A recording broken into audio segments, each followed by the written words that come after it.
Hello, good morning everyone. और सब कैसे हो? मस्त, शानदार, ज़बरदस्त। तो अब हम लोगों का halo alkane and hello arenes का चैप्टर नंबर 2 जो है कि स्टार्ट हो गया है। तो हेलो एल्केन हेलो एरिन्स में हमने बात की थी कि यहाँ पे हम लोग 4-5 चीज़ें पढ़ने वाले हैं। सबसे पहला क्या था? Energy profile. दूसरा लिविंग ग्रुप। तीसरा सॉल्वेंट। और चौथा टाइप्स ऑफ रिएक्शन और इलेक्ट्रोफाइल एंड न्यूक्लियोफाइल, इनके बारे में पढ़ने वाले। तो पहला मैंने टॉपिक एनर्जी प्रोफाइल और हेमंड पोस्टुलेट बता दिया था। जो नेक्स्ट हम लोग पढ़ने वाले हैं वो है सेकेंड टॉपिक लिविंग ग्रुप।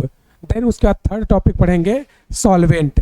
तो ये मैंने सारी बातें पिछले लेक्चर फर्स्ट में बता रखी है। आज लेक्चर सेकेंड जो है कि स्टार्ट करते हैं और इसमें देखते हैं कि क्या क्या है। तो सबसे पहली बात हम लोग यहाँ पर देखेंगे, यहाँ पर क्या लिविंग ग्रुप। यहाँ पे क्या देखेंगे? Leaving group.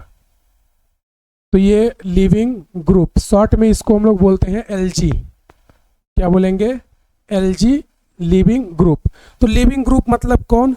लिविंग ग्रुप मतलब वो जो अपने बॉन्ड का इलेक्ट्रॉन ब्रेक करके ले करके भाग जाए, वो क्या होगा? Leaving group. क्या? जो अपने बॉन्ड के इलेक्ट्रॉन को ले करके भाग जाए, वो क्या होगा? Leaving group. यहाँ पर मैं पहले इसका एक एग्जाम्पल तुम्हें बताता हूँ। जैसे मान लो हमारे पास यहाँ पे इस तरह से ये CH3 और ये आयोडीन है। यहाँ पे अपने पास एक बेस OH माइनस आया, ये इस पे अटैक करेगा तो ये अपने बॉन्ड के इलेक्ट्रॉन को लेकर के भाग जाएगा। और जैसे ही ये भागेगा यहाँ पर क्या बन जाएगा? CH3 और ये OH साथ में क्या बन जाएगा? I minus. तो ये जो I माइनस निकल के गया है, इसी को हम लोग क्या बोलते हैं? LG। तो जब इस पर कोई न्यूक्लियोफाइल अटैक करता है तो अपने बॉन्ड के इलेक्ट्रॉन को ले करके ये चले जाते हैं, उन्हीं को क्या बोलते हैं? Leaving group. या ऐसे बोल सकते हो कि ऐसे कंपाउंड या आयन या गैस, ये कोई भी हो सकता है, आयन भी हो सकता है, कंपाउंड भी हो सकता है, गैस भी हो सकता है, जो बॉन्ड ब्रेक करने के बाद मोर स्टेबल बन जाए। तो अब देखोगे आयोडीन माइनस लिविंग ग्रुप है और मोर स्टेबल है। क्यों? क्योंकि आयोडीन का लार्ज साइज होता है और हमने पढ़ा है मोर ईयन एंड लार्ज साइज पर नेगेटिव मोर स्टेबल। तो ये लिविंग ग्रुप जो I माइनस है ये मोर स्टेबल होगा। तो सिंपल सा बॉन्ड ब्रेक होने के बाद स्टेबिलिटी अगर इंक्रीज हो रही है तो लिविंग ग्रुप टेंडेंसी भी बढ़ेगी। तो लिविंग ग्रुप है क्या? जो बॉन्ड के इलेक्ट्रॉन को ले करके भाग जाए, उसको क्या बोलेंगे हम लोग? Leaving group. तो यहाँ पर देखना, मैं अब डेफिनेशन इसका लिख रहा, डेफिनेशन। और डेफिनेशन देखना क्या है इसका। डेफिनेशन बोलता है कि लिविंग ग्रुप, यहाँ पर पहले डेफिनेशन देख लेते हैं कि डेफिनेशन क्या है। तो देखना, डेफिनेशन बोलता है कि good leaving group, good leaving group, good leaving group. यहाँ पे लिविंग ग्रुप का हम लोग डेफिनेशन लिख लेते हैं थोड़ा, ताकि तुम्हें पता रहे। तो क्या है? Good leaving group, good leaving group are those removal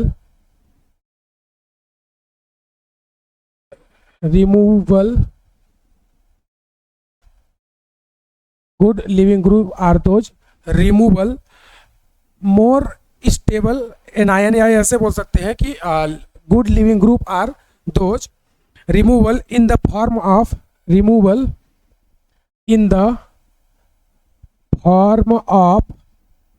ion और कंपाउंड और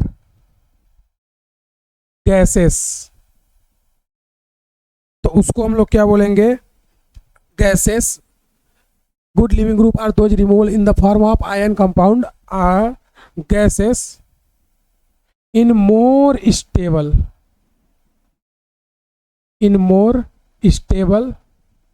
फॉर्म।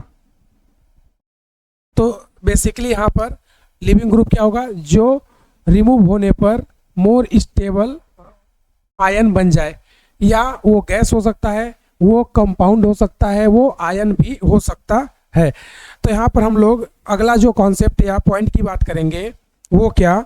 यहाँ पर देखो, मैं इस कॉन्सेप्ट को तुम्हें भी बताऊंगा। इससे पहले हम लोग क्या बोलते हैं? Leaving group directly proportional weak base. Leaving group directly proportional weak base.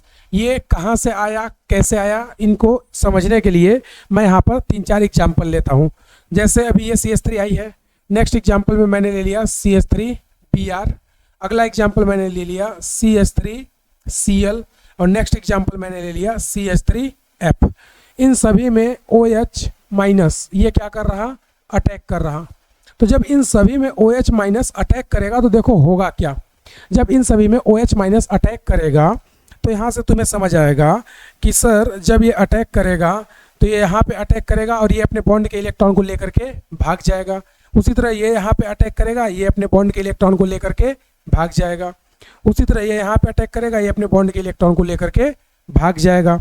और जो प्रोडक्ट बनेगा वो प्रोडक्ट क्या बनेगा, देखो यहाँ पे बन जाएगा CH3OH और साथ में क्या बन जाएगा Br माइनस।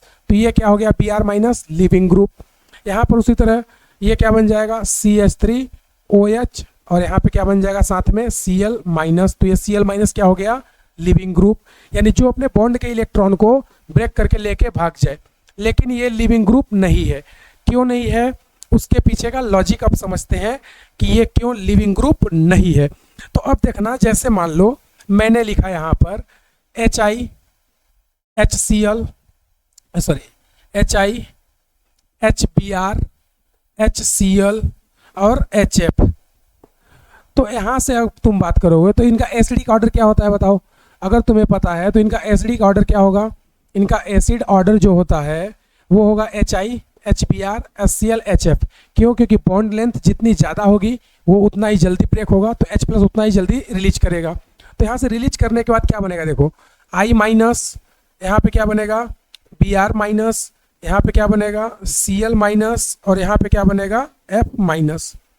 इसका मतलब हम लोग बोल सकते हैं कि ये क्या है स्ट्रॉन्ग एसिड, ये क्या है स्ट्रॉन्ग एसिड और ये क्या है वीक एसिड। तो अब यहाँ से अगर ये एसिड स्ट्रॉन्ग है तो इसका जो कॉन्जुगेट बना है ये क्या होगा वीक बेस। इसका जो कॉन्जुगेट बना है ये क्या होगा वीक बेस और ये जो कॉन्जुगेट बना है ये क्या होगा, ये अब हो जाएगा स्ट्रॉन्ग बेस। ये क्या हो जाएगा स्ट्रॉन्ग बेस। तो अगर इसमें हमसे कोई पूछे कि लिविंग ग्रुप का ऑर्डर क्या होगा तो हम क्या बोलेंगे कि जहाँ पर बॉन्ड ब्रेक होने के बाद एनायन या गैस या फिर कंपाउंड ज़्यादा स्टेबल हो। तो यहाँ पे देखो बॉन्ड यानी हाइड्रोजन आयोडीन का bond, hydrogen bromine, hydrogen chlorine या हाइड्रोजन फ्लोरीन का बॉन्ड ब्रेक हुआ है। तो ब्रेक होने के बाद ये क्या हो गया मोर स्टेबल। क्यों है मोर स्टेबल, तो हमें पता है ये मोर स्टेबल इसलिए है क्योंकि लार्ज साइज है और हमें पता है लार्ज साइज पर निगेटिव क्या होता है, लार्ज साइज पर निगेटिव मोर स्टेबल। तो लार्ज साइज पर निगेटिव मोर स्टेबल होगा। तो क्या यहाँ से ये समझ आ रहा है कि आयोडीन सबसे ज़्यादा स्टेबल होगा, देन इसके बाद ब्रोमीन, फिर क्लोरीन, फिर उसके बाद फ्लोरीन। तो हमने क्या बोला कि जो अपने बॉन्ड को ब्रेक करके भाग जाए, अपने बॉन्ड के इलेक्ट्रॉन को लेकर के चला जाए, लेकिन स्टेबल बनना चाहिए। जितना ज़्यादा स्टेबल बनेगा लिविंग ग्रुप टेंडेंसी उतनी ज़्यादा। तो अब तुम्हें यहाँ से समझ आ रहा होगा कि weak base are strong leaving group, या बोल सकते हैं leaving group tendency directly proportional weak base. यानी जो जितना वीक बेस होगा, भाई वीक बेस कैसे, अभी इसके पास लोन पेयर है ना, तो लोन पेयर डोनर क्या होते हैं वीक बेस होते हैं। तो ये लोन पेयर जल्दी देगा कि लेट से देगा, लेट से देगा ना, क्योंकि लार्ज साइज पर निगेटिव मोर स्टेबल। तो और यहाँ पे इसका साइज छोटा है तो ये लोन पेयर जल्दी दे देगा। तो ये क्या हो गया वीक बेस और ये क्या हो गया स्ट्रॉन्ग बेस। तो यहाँ पर हुआ क्या, यहाँ पर आयोडीन, ब्रोमीन, क्लोरीन, फ्लोरीन यहाँ से अपने बॉन्ड ब्रेक करने के बाद क्या हो गए मोर स्टेबल। और जितना ज़्यादा स्टेबल बनेंगे, यहाँ पे हम लोग बोल सकते हैं क्या कि जितना ज़्यादा स्टेबल बनेंगे उतना ज़्यादा लिविंग ग्रुप टेंडेंसी बढ़ेगी। यानी कि यहाँ पर सबसे ज़्यादा लिविंग ग्रुप टेंडेंसी किसकी है, आयोडीन की, उसके बाद ब्रोमीन, उसके बाद क्लोरीन, उसके बाद फ्लोरीन। तो अब तुम्हें समझ आ रहा होगा कि फ्लोरीन क्या हो गया वीक लिविंग ग्रुप, यानी कि ये इस बॉन्ड को ब्रेक करके जा ही नहीं सकता। क्यों, क्योंकि ये क्या है वीक लिविंग ग्रुप है, यानी कि ये निकलने के बाद स्टेबल नहीं बनेगा, इसलिए यहाँ पर कोई रिएक्शन ही नहीं होती। तो क्या ये ट्रिक तुम्हें समझ आया, क्या ये ट्रिक तुम्हें क्लियर है कि leaving group directly proportional weak base. तो यहाँ पे हम बोल सकते हैं कि गुड लिविंग ग्रुप वो होगा जो वीक बेस होगा। क्यों? क्योंकि वो मोर स्टेबल होता है, तो लोन पेयर वो नहीं डोनेट कर पाएगा। और सीधा सा दूसरा एक लाइन में बोले तो क्या बोलेंगे, बॉन्ड ब्रेक होने के बाद मोर स्टेबल आयन या कंपाउंड या गैस बननी चाहिए। समझा क्या? तो ये है लिविंग ग्रुप और उसका कॉन्सेप्ट और ये ट्रिक।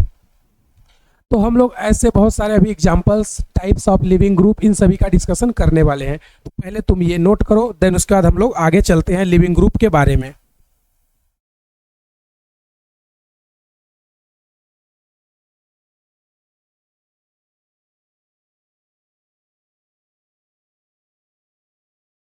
नोट किया क्या तुम लोगों ने?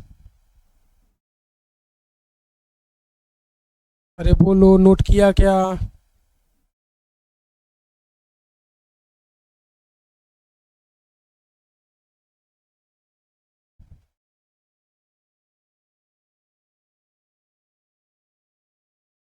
जल्दी नोट करो।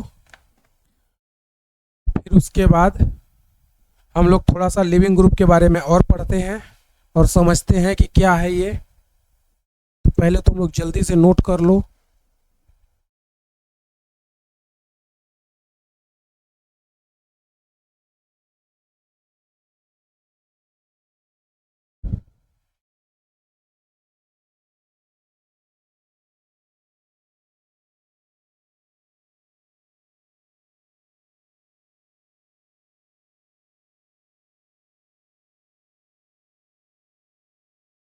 चलो नोट कर लिया, आ जाओ। अब आगे चलते हैं यहाँ पर और हम लोग देखते हैं कि अगला क्या कॉन्सेप्ट है। तो यहाँ पर लिविंग ग्रुप का कॉन्सेप्ट स्टार्ट हो गया है और समझते हैं और क्या क्या इसमें है। तो देखना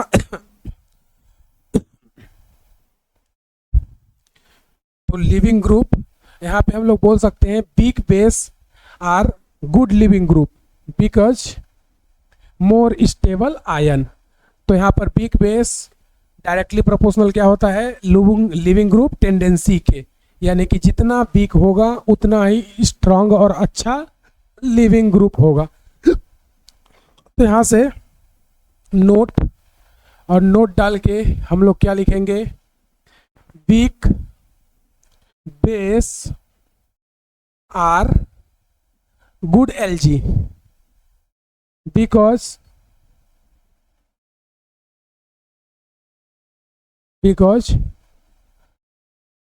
Lg are because Lg is more stable ion. तो बिग बेस स्ट्रॉन्ग या अच्छा लिविंग ग्रुप होता है क्योंकि वो मोर स्टेबल आयन में कन्वर्ट हो जाता है, या एक लाइन में अपने बॉन्ड के इलेक्ट्रॉन को ब्रेक करने के बाद मोर स्टेबल बनना चाहिए। तो अब यहाँ पे देखना, जैसे मान लो हम यहाँ पर कुछ एग्जाम्पल्स डिस्कस करते हैं कि यहाँ पर क्या क्या है। तो देखना, मैं यहाँ पे एक एग्जाम्पल लेता हूँ कुछ लिविंग ग्रुप का। जैसे हमारे पास पहला एग्जाम्पल हमने यहाँ पे ले लिया OH और इधर पे अपने पास क्या है, इधर पे है CH3N ट्रिपल बॉन्ड N और ये इसके पास प्लस। उसी तरह दूसरा मैंने यहाँ पे क्या ले लिया, यहाँ पे मैंने ले लिया OH माइनस और यहाँ पे है अपने पास CH3N डबल बॉन्ड N और ये CH3, ठीक है। और इस पे हम लोग क्या करते हैं, या फिर इसको ना ऐसे कर लो, इसको OH को रहने दो, इस पे ना फोटोन का स्ट्राइक करवा दो लाइट के प्रेजेंस में। तो यहाँ पर होगा क्या, हमें पता है कि जब ये इस पे अटैक करेगा, तो बताओ इस पर अटैक करेगा ये इस पे, तो क्या बनेगा, ये इस पे अटैक करेगा तो ये अपने बॉन्ड के इलेक्ट्रॉन को लेकर के निकल जाएगा। और जैसे ही बॉन्ड के इलेक्ट्रॉन को लेकर निकलेगा, अब देखो लाइट के प्रेजेंस में क्या होता है, फ्री रेडिकल मैकेनिज्म। तो ये इलेक्ट्रॉन इधर जाएगा और इसका ये इलेक्ट्रॉन इधर जाएगा, ये इलेक्ट्रॉन इधर और ये इलेक्ट्रॉन इधर। तो यहाँ से बनेगा क्या, यहाँ से बनेगा CH3 फ्री रेडिकल और इसमें अब क्या करा देंगे, डाइमराइजेशन। और जैसे ही डाइमराइजेशन कराएंगे, प्रोडक्ट हमारा यहाँ से क्या बन जाएगा, CH3 यानी अल्केन हमारा प्रोडक्ट बन जाएगा। तो ये बात सभी को क्लियर है। अब इसमें देखोगे तो इसमें क्या बन रहा था, देखो CH3 और इधर पे कौन आ गया है, OH। तो ये CH3 इधर आ गया OH और साथ में कौन निकल दिया, नाइट्रोजन गैस। और इसमें भी वही सेम कहानी, अब ये अपने इलेक्ट्रॉन दे करके बॉन्ड बना लेगा और यहाँ पे क्या बन जाएगा, नाइट्रोजन गैस। तो नाइट्रोजन गैस क्या होता है, स्टेबल होता है और केमिकली ये क्या है, ये केमिकली इनर्ट होता है, ये केमिकली क्या होता है, इनर्ट। तो नाइट्रोजन गैस जो होती है ये बहुत स्टेबल है ड्यू टू यहाँ पे ट्रिपल बॉन्ड है, एंड ये केमिकली इनर्ट मतलब ये रिएक्शन जल्दी नहीं करती है। इसके कारण नाइट्रोजन यहाँ पर लिविंग ग्रुप नहीं है। क्यों, हमने क्या बोला, नाइट्रोजन जो है यहाँ पे, नाइट्रोजन गैस यहाँ पर मोर स्टेबल है क्योंकि इसके पास ट्रिपल बॉन्ड है, साथ में ये केमिकली इनर्ट है, ये रिएक्शन नहीं करती, तो ये लिविंग ग्रुप नहीं होगा।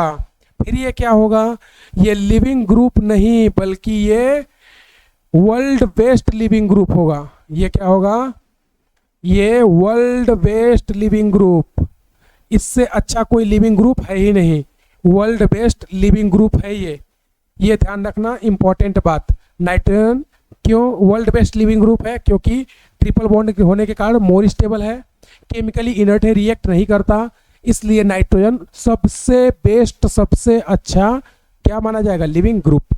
उसी तरह यहाँ पे भी सेम वही कहानी नाइट्रोजन। तो अब यहाँ पे देखोगे तो हमने इसके पहले जो रिएक्शन पढ़ा था वहाँ पे I- Cl- Br- बना था, यहाँ पे देखो नाइट्रोजन गैस बन रही है। और अगला जैसे देखोगे तो हम ले लेते हैं sulphur trioxide S double bond O, तो ये भी क्या है, लिविंग ग्रुप है। उसी तरह CO2 C double bond O, ये भी क्या है, लिविंग ग्रुप है। तो लिविंग ग्रुप जरूरी है कि हमेशा आयन ही होगा, लिविंग ग्रुप आयन भी हो सकता है, गैस भी हो सकता है और कोई कंपाउंड भी हो सकता है। इसलिए तो हमने क्या लिखा था definition, leaving group are those removal of the compound ion या gases in the stable form. तो अगर स्टेबल फॉर्म में गैस या कंपाउंड या फिर आयन स्टेबल फॉर्म में रिमूव होता है तो वो क्या होगा, लिविंग ग्रुप होगा। तो लिविंग ग्रुप आयन भी हो सकता है, गैस भी हो सकता है और कोई कंपाउंड भी हो सकता है। उसी तरह यहाँ पर 3 डिग्री कार्बोकेटायन, इसके पास 9 अल्फा H होंगे और साथ में ये 3 डिग्री केटायन है, तो ये भी बहुत ही अच्छा लिविंग ग्रुप माना जाता है।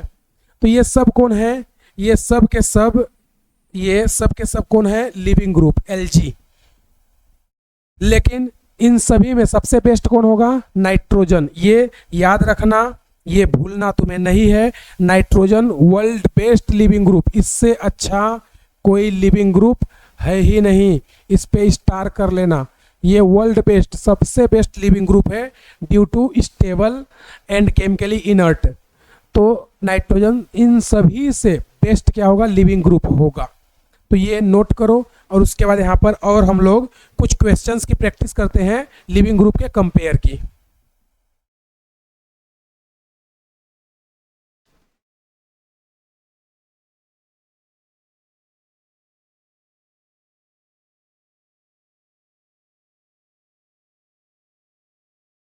चलो नोट किया क्या, आ जाओ। अब यहाँ पर हम लोग कुछ क्वेश्चन करते हैं।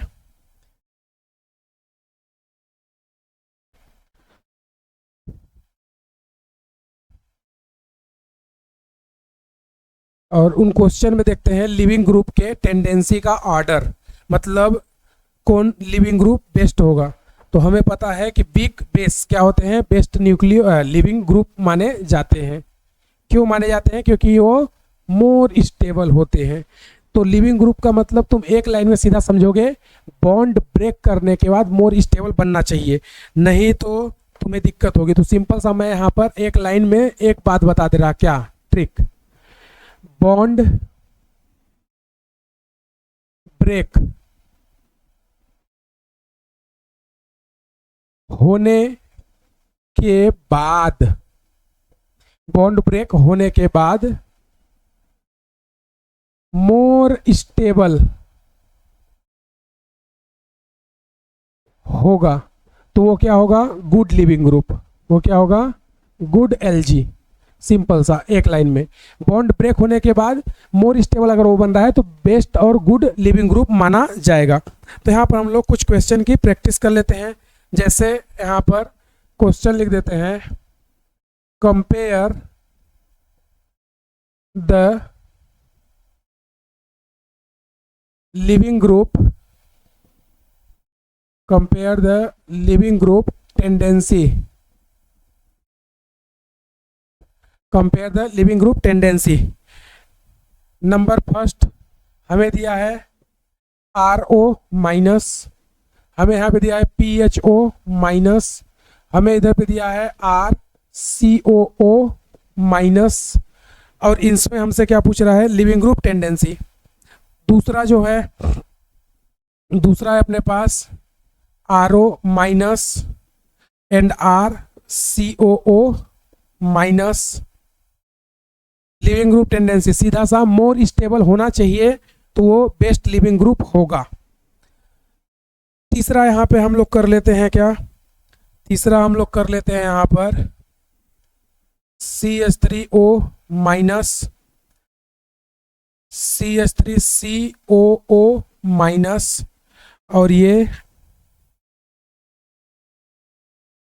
O minus. Fourth number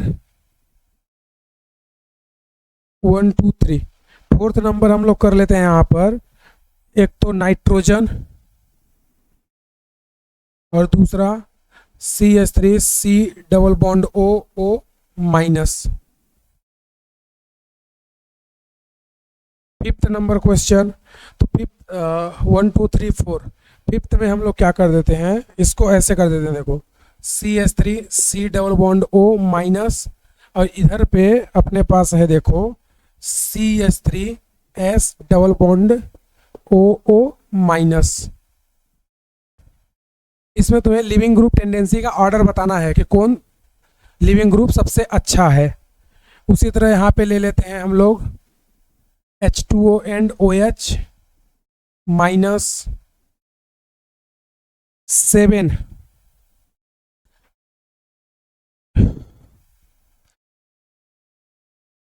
seven में हम लोग ले लेते हैं I माइनस CH3 माइनस, 8 में I minus Br minus Cl minus F minus.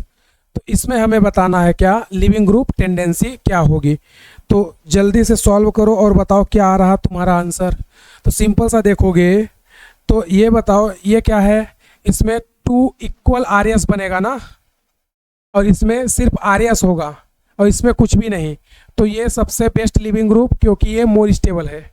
इसमें देखेंगे तो यहाँ पे फिर से वही 2 इक्वल RS और यहाँ पे कुछ भी नहीं, तो ये बेस्ट लिविंग ग्रुप।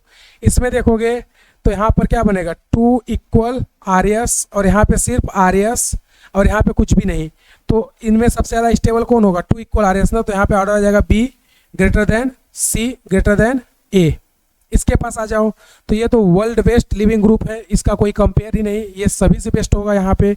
अगला आ जाओ, अब अगले की बात करते हैं, तो इसमें क्या बनेगा, 2 इक्वल RS और यहाँ पे क्या बनेगा, 3 इक्वल RS, तो ज़्यादा अच्छा कौन है, 3 इक्वल RS। अब इसमें थोड़ा दिक्कत होगी, H2O और OH, तो ये बताओ इन दोनों में अच्छा बेस कौन है। हमें पता है कि इसके पास लोन पेयर अवेलेबल है और ऑलरेडी इसके पास 2 लोन पेयर होता है, तो अगर इसके पास 2 लोन पेयर पहले से है, एक माइनस आ गया, तो यहाँ पे रिपल्सन ज़्यादा होगा, रिपल्सन ज़्यादा होगा तो निगेटिव अनस्टेबल, ये जल्दी लोन पेयर देगा। भाई यहाँ पर लोन पेयर डोनेट करने की टेंडेंसी ये क्या होगी, ज़्यादा होगी। क्यों, क्योंकि यहाँ पर पहले से ही लोन पेयर है और निगेटिव आ गया, जबकि यहाँ पर निगेटिव नहीं है, तो ये लोन पेयर डोनेट करने की टेंडेंसी ज़्यादा, तो लोन पेयर जितना ज़्यादा देगा बेसिक स्ट्रेंथ उतनी ज़्यादा, तो बताओ लिविंग ग्रुप टेंडेंसी क्या हो जाएगी, उसकी कम हो जाएगी। क्यों, क्योंकि जो लिविंग ग्रुप होता है वो वीक बेस होता है, जबकि ये क्या है, स्ट्रॉन्ग बेस, तो यहाँ पर ऑर्डर ये हो जाएगा। इन दोनों में ये तो मोर स्टेबल है ना, क्योंकि लार्ज साइज, और इसमें तो अभी हमने पढ़ा था iodine, bromine, chlorine and fluorine. तो चलो इसको नोट करो, उसके बाद कुछ और क्वेश्चन की प्रैक्टिस कर लेते हैं यहीं पर।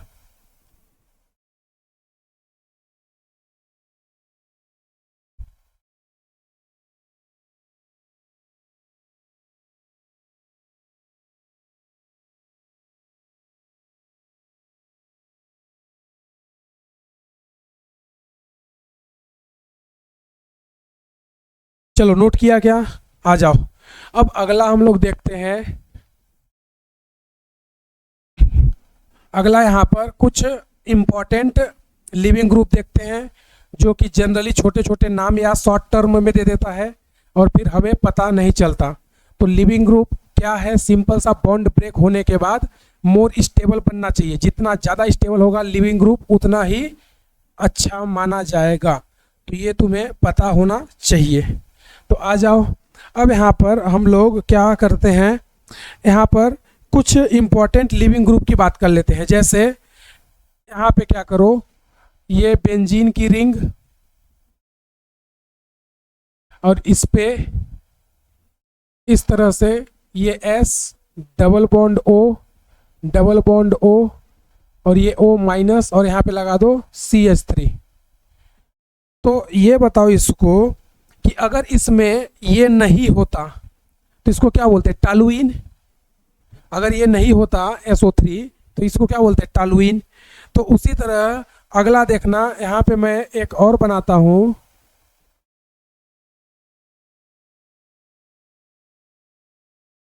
और ये S डबल बॉन्ड O ये O माइनस और यहाँ पे लगा देते हैं बिहार। उसी तरह यहाँ पर ये S double bond O minus और यहाँ पे लगा देते हैं NO2। तो ये तीन लोग कौन कौन? एक तो ये और ये। तो अगर ये SO3 नहीं होता तो इसको क्या बोलते हैं? टॉलुइन। तो इसका नाम जो होता है इसको बोलते हैं टॉसुलेट आयन। क्या बोलेंगे? टॉसुलेट आयन। शॉर्ट में इसको बोलते हैं OTS। शॉर्ट में क्या बोलेंगे? OTS। यहाँ पे ब्रोमीन है तो इसको बोलते हैं ब्रोसुलेट आयन। क्या बोलेंगे? ब्रोसुलेट आयन। और शॉर्ट में इसको क्या बोलते हैं? OBS। इसको शॉर्ट में क्या बोलेंगे? OBS। उसी तरह ये नाइट्रोजन है ना यहाँ पे NO2, तो इसको क्या बोलते हैं? नॉसुलेट आयन। नॉसुलेट आयन। और इसको शॉर्ट में क्या बोलते हैं? ONS। तो इनका शॉर्ट नेम क्या क्या है? OTS, OBS और ONS। तो ये इनका नाम है। क्या क्या? OTS, OBS, ONS। और कई जगह यहाँ पे ऐसे माइनस भी लगा देते हैं। माइनस लगाने का मतलब है कि ये जो सल्फर पे माइनस है ना उसको इंडिकेट कर रहा। तो अगर टॉलुइन है तो नाम टॉसुलेट, ब्रोमीन है तो ब्रोसुलेट और NO2 है तो नॉसुलेट। शॉर्ट में टॉसुलेट को क्या बोलेंगे? OTS, ब्रोसुलेट को OBS और नॉसुलेट को ONS। तो ये जो होते हैं ना ये भी लिविंग ग्रुप होते हैं। और इनमें लिविंग ग्रुप टेंडेंसी देखोगे तो लिविंग ग्रुप टेंडेंसी कैसे कंपेयर करें? अब तो देखो यहाँ पर ये बताओ, एनायन है ना ये, तो एनायन को स्टेबल कौन करता है? माइनस को स्टेबल माइनस करता है, जबकि ये क्या लगा देगा? प्लस आई। तो प्लस आई इसको अनस्टेबल करेगा। ब्रोमीन यहाँ पे क्या लगाएगा? माइनस आई। लेकिन NO2 यहाँ पे क्या लगाएगा? NO2 का माइनस M और माइनस आई दोनों लगेगा ना। तो यहाँ पर निगेटिव को ज़्यादा स्टेबल कौन कर रहा है? NO2 यानी माइनस M वाले। तो मोर हमने क्या बताया? लिविंग ग्रुप मोर स्टेबल होना चाहिए। तो यहाँ पर सबसे ज़्यादा स्टेबल कौन होगा? ये, फिर उसके बाद ये, यानी कि सबसे अच्छा और सबसे बढ़िया इसमें लिविंग ग्रुप कौन है? ONS, नॉसुलेट। लेकिन जनरली सबसे ज़्यादा यूज किसको किया जाता है? OTS, टॉसुलेट को। क्यों? उसके बारे में एक रीजन देखते हैं। यहाँ पे एग्जांपल से मैं तुम्हें बताता हूँ कि क्यों OTS ज़्यादा यूज होता है और ONS कम, जबकि ये मोर स्टेबल है और वो लेस स्टेबल है। तो यहाँ पे हम लोग पहले एक नोट लिखेंगे और फिर इसके बाद इसका रीजन देखेंगे कि क्यों ऐसा होता है। नोट में क्या? More stable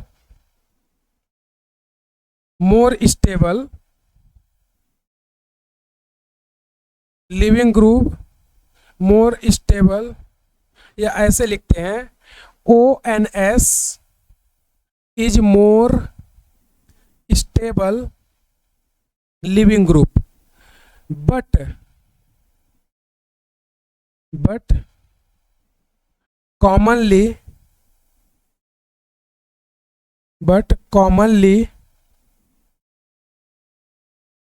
used Lg is OTS।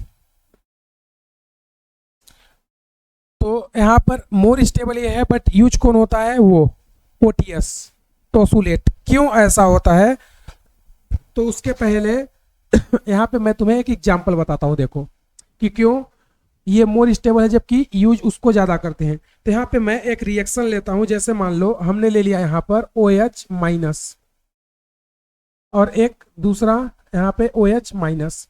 तो यहाँ पे हम लोग दो डिफरेंट टाइप की रिएक्शन को लेकर के कंपेयर कर रहे हैं कि क्या ऐसा होता है। तो मान लेते हैं कि इधर पे ऐसा क्या है, CH3OS डबल बॉन्ड और यहाँ पर अपनी बेंजीन की रिंग और यहाँ पे NO2। उसी तरह यहाँ पर CH3OS डबल बॉन्ड और ये बेंजीन की रिंग और यहाँ पे हमने ले लिया CH3। तो ये अपना कौन है, ONS नोसुलेट, और ये कौन है, ये है अपना OTS टोसुलेट। तो जब ये इस पे अटैक करने आएगा तो देखो एक्चुअल में होता क्या है, होना तो नहीं चाहिए लेकिन हो जाता है क्या, कि जब यहाँ पर ये अटैक करने आता है ना, मतलब तुम रिएक्शन कराने के लिए इसको लेके आए और बोले कि तुम रुको मैं न्यूक्लियोफाइल को लेके आ रहा। जैसे न्यूक्लियोफाइल को लेके आओगे ना, उसके आने से पहले ही ना ये अपने बॉन्ड को ब्रेक करके निकल जाता है, और जैसे ही ये निकलेगा यहाँ से क्या बन जाएगा, ONS माइनस। मतलब रिएक्शन हुई ही नहीं, हमने ONS को लेके आए और इधर पे रख करके चले गए न्यूक्लियोफाइल को पकड़ने। न्यूक्लियोफाइल को जब तक लाए तब तक पता चला कि हमारा ONS निकल लिया। क्यों, क्योंकि मोर स्टेबल है। तो रिएक्शन होने से पहले ही ये भाग गया, लेकिन ये इस पे रिएक्शन करेगा और ये अपने बॉन्ड को लेकर के निकलेगा और फाइनली यहाँ पे क्या बन जाएगा OTS माइनस और साथ में अपना मेजर प्रोडक्ट क्या बन जाएगा, CH3OH। तो यहाँ पर तुम देख रहे हो कि ये रिएक्शन होने तक रुकता है, जबकि ये रिएक्शन होने से पहले ही भाग गया। ये अटैक नहीं कर पाया न्यूक्लियोफाइल, उससे पहले ये निकल गया। मतलब ये समझो कि ये अच्छा है कि ये मोर स्टेबल या अच्छा या गुड लिविंग ग्रुप है, बट यूज इसको ज्यादा क्यों करते हैं, क्योंकि ऐसे समझो तुम इसको, जैसे मान लो एक कोई IT का बंदा है, उसने 1 साल काम किया गूगल में, 1 साल काम किया माइक्रोसॉफ्ट में, 1 साल काम किया मान लो टेस्ला में, और 1 साल काम किया एप्पल में। ऐसे एक साल काम करते गया और फिर उसने फाइनली जॉब को अप्लाई किया, और वहां पे अप्लाई करते टाइम कंपनी ने क्या देखा कि बंदा तो पढ़ा बहुत अच्छे कॉलेज से है, IIT से किया है, IIM वगैरह भी पढ़ा है, बहुत अच्छा ट्रैक रिकॉर्ड है, अच्छे कॉलेज से पास आउट है, बढ़िया बेस्ट, लेकिन इसका बैकग्राउंड क्या है, खराब। ये हर साल कंपनी को स्विच कर दे रहा, किसी जगह एक बार टिक ही नहीं रहा, मतलब 3 4 5 साल तक कहीं रुक ही नहीं रहा।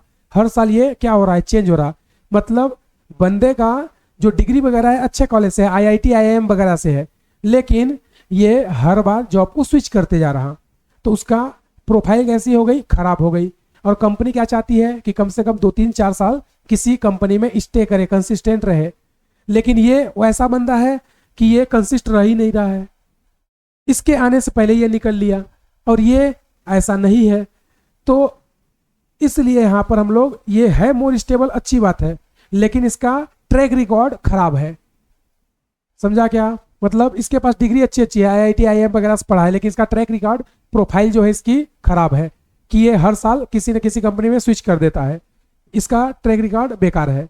इसलिए ये है तो मोर स्टेबल लिविंग ग्रुप, लेकिन कॉमनली या मैक्सिमम टाइम यूज किसको करते हैं, OTS को। क्यों, क्योंकि ये यहाँ पर जो है इसका प्रोफाइल अच्छा है, इसका प्रोफाइल क्या है, खराब है गुड लिविंग ग्रुप, अच्छी बात है। समझा क्या। तो ये चीजें इधर भी अप्लाई होती हैं और वो कंपनी में भी।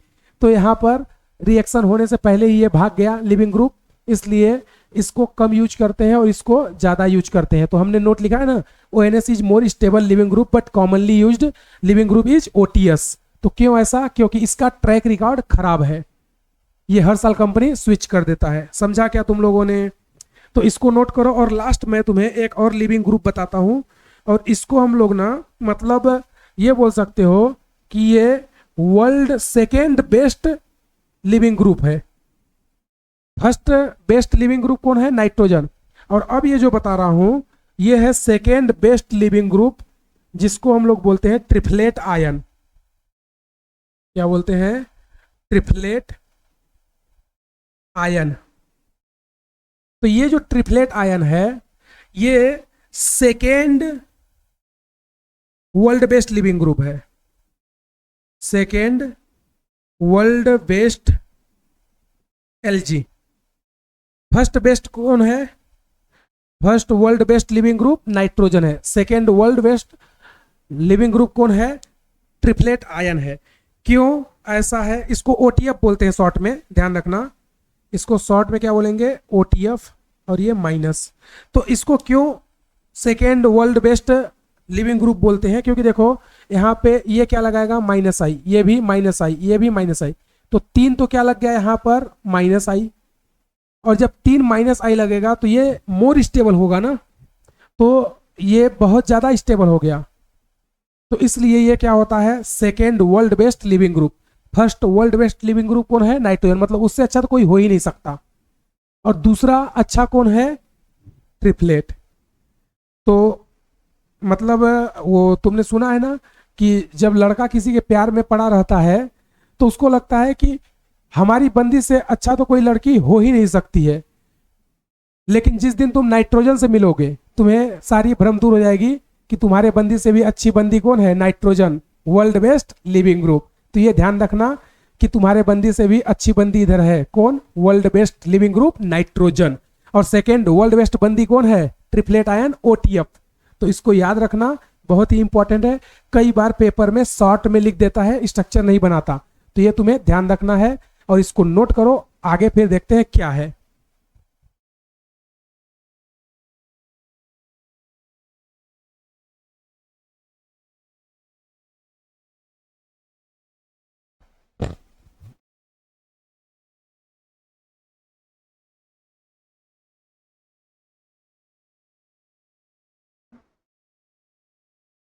चलो नोट किया क्या? आ जाओ। अब यहाँ पर मैं जो तुम्हें डिस्कस करने वाला हूँ, लिविंग ग्रुप यहाँ पे अपना खत्म होता है। अब अगला जो मैं तीसरा नंबर डिस्कस करने वाला हूँ वो है सॉल्वेंट।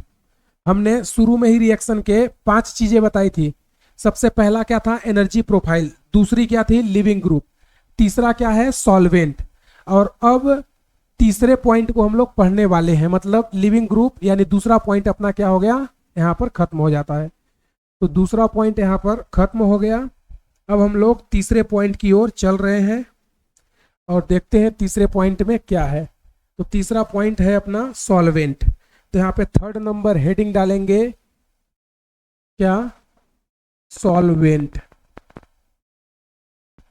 तो सॉल्वेंट क्या होता है? सॉल्वेंट वो होता है जो किसी को डिजॉल्व कर सकता है, मतलब केटायन एनायन को डिजॉल्व करने की पावर जिसके पास होती है वो क्या होता है? सॉल्वेंट। तो हम लोगों ने इनऑर्गेनिक वगैरह में भी पढ़ा है कि यूनिवर्सल सॉल्वेंट कौन होता है? वाटर। क्यों? क्योंकि उसका जो डाइपोल होता है वो क्या होता है? 81 dy। तो यूनिवर्सल सॉल्वेंट वाटर होता है, लेकिन हम लोग उसकी नहीं, यहाँ पे कुछ अलग सॉल्वेंट की बात करेंगे। तो सॉल्वेंट कौन होगा? जो डिजॉल्व करने की कैपेसिटी रखता हो। तो अगर हम लोग बात करें यहाँ पर सॉल्वेंट की, तो यहाँ पे मैं लिखता हूँ क्या? सॉल्वेंट। और सॉल्वेंट के 2 टाइप होंगे जो कि हम लोग पहले भी पढ़ रखा है। एक तो होता है पोलर सॉल्वेंट, एक होगा पोलर सॉल्वेंट, और दूसरा होगा